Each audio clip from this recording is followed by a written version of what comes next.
Selamat pagi anak-anak, hari ini kita akan melanjutkan pelajaran kita mengenai puisi rakyat. Kalau kemarin kita sudah mempelajari tentang surat, baik surat pribadi maupun surat dinas, hari ini kita pelajari puisi rakyat. Oke, kita lihat dulu kompetensi dasarnya. Yang pertama nanti 3.13, mengidentifikasi informasi, pesan, rima, dan pilihan kata dari puisi rakyat berupa pantun, syair, dan bentuk puisi rakyat setempat yang dibaca dan didengar. Kemudian 4.13 yaitu menyimpulkan isi puisi rakyat berupa pantun, syair, dan bentuk puisi rakyat setempat yang disajikan dalam bentuk tulis dan lisan. Oke, kita lihat dulu yang puisi rakyat itu yang pertama pantun. Pantun nanti berasal dari Indonesia. Ciri-ciri pantun yang pertama terdiri dari 4 baris dalam sebait ya, 4 baris dalam sebait. Kemudian baris pertama dan kedua nanti disebut sampiran, sedangkan baris ketiga dan keempat disebut isi. Jumlah suku kata tiap barisnya terdiri dari 8 sampai 12 suku kata, bersajak AB-AB ataupun nanti bersajak silang. Contohnya, jalan-jalan ke kota Blitar, jangan lupa beli sukun. Jika kamu ingin pintar, belajarlah dengan tekun. Oke, jadi di sini dia terdiri dari 4 baris dalam satu bait. Kemudian dia bersajak AB-AB, jadi dia sajaknya silang, artinya jalan-jalan ke kota Blitar, R di sana, kemudian baris yang kedua N, kemudian yang ketiga juga R, dan yang keempat juga N ya. Itu maksudnya polanya silang atau bersajaknya AB-AB ya, tidak sama ya.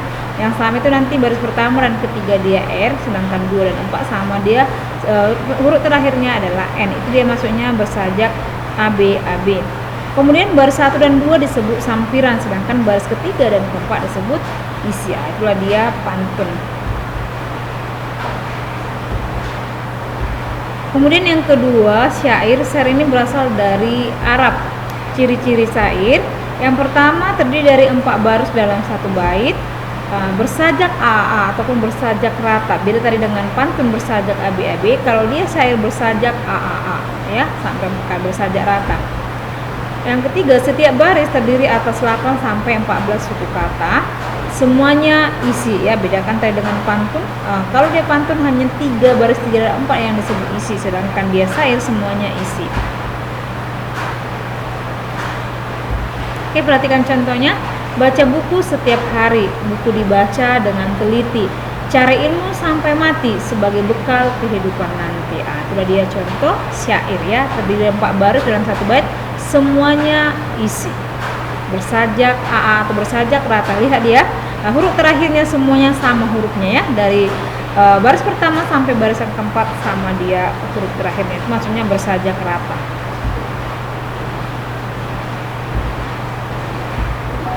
Kemudian yang ketiga dia gurindam. Gurindam nanti berasal dari India. Ciri-cirinya yang pertama terdiri dari 2 baris dalam tiap bait. Tiap baris juga memiliki jumlah kata sekitar 10 sampai 14 suku kata. Ciri yang ketiga, tiap baris memiliki hubungan sebab akibat. Tiap baris memiliki rima atau bersajak AAA ya, bersajak rata ya. Tapi lihat kalau gurindam dia hanya 2 baris tiap bait. Oke. Kemudian isi gurindam biasanya berupa nasihat, filosofi hidup atau kata-kata mutiara. Perhatikan contohnya. Apabila kuping tertutup handuk, hilanglah semua kabar buruk. Ada 2 baris dalam satu bait ya. Kemudian sajaknya juga AA, sajaknya rata ya. Kemudian contoh yang kedua, apabila mulut terkunci rapat, hilanglah semua bentuk maksiat. Contoh yang ketiga, apabila tangan tidak terikat rapat, hilanglah semua akal sehat. Itulah dia contoh gurindam. Yang keempat, karmina. Karmina ini berupa pantun kilat. Ciri-cirinya terdiri dari 2 baris dalam satu bait, bersajak AA ataupun bersajak rata. Baris pertama dia sampiran, sedangkan baris kedua dia isi. Ini dia hampir sama dengan pantun ya. Kalau tadi pantun yang biasa itu 4 baris, sedangkan pantun kilat dia terdiri dari 2 baris dalam satu bait. Oke, itu tadi ya karmina berupa pantun kilat ya. Baris kedua tadi isi, jumlah suku kata berjumlah 8 sampai 12 suku kata. Contohnya perhatikan, kucing garong kucing betina, kalau bohong masuk neraka. Itu dia contoh karmina. Kemudian contoh lagi, ikan nilam di kapal karam, ilmu dalam jiwa pun tentram. Dahulu parang, sekarang besi, dahulu sayang, sekarang benci. Minum susu dengan roti, carilah ilmu dengan sepenuh hati. Oke, itu dia contoh Carmina ataupun nanti pantun kilat. Yang kelima, talibun. Ciri-cirinya memiliki sampiran dan isi. Talibun memiliki jumlah baris lebih dari 4 baris. Talibun biasanya juga memiliki baris genap seperti 6 baris, 8 baris, dan 10 baris.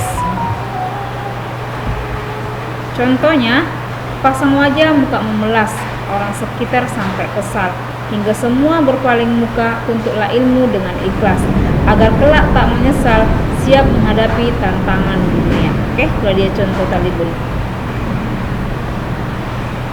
Oke, sampai sini pertemuan kita mengenai puisi rakyat. Tadi sudah kita pelajari apa saja yang termasuk dalam puisi rakyat. Puisi rakyat sama dengan puisi lama ya, berupa pantun, syair, gurindam, Carmina, kemudian talibun. Oke, semoga anak kami boleh paham dan mengerti. Sampai sini pertemuan kita. Ibu ucapkan terima kasih.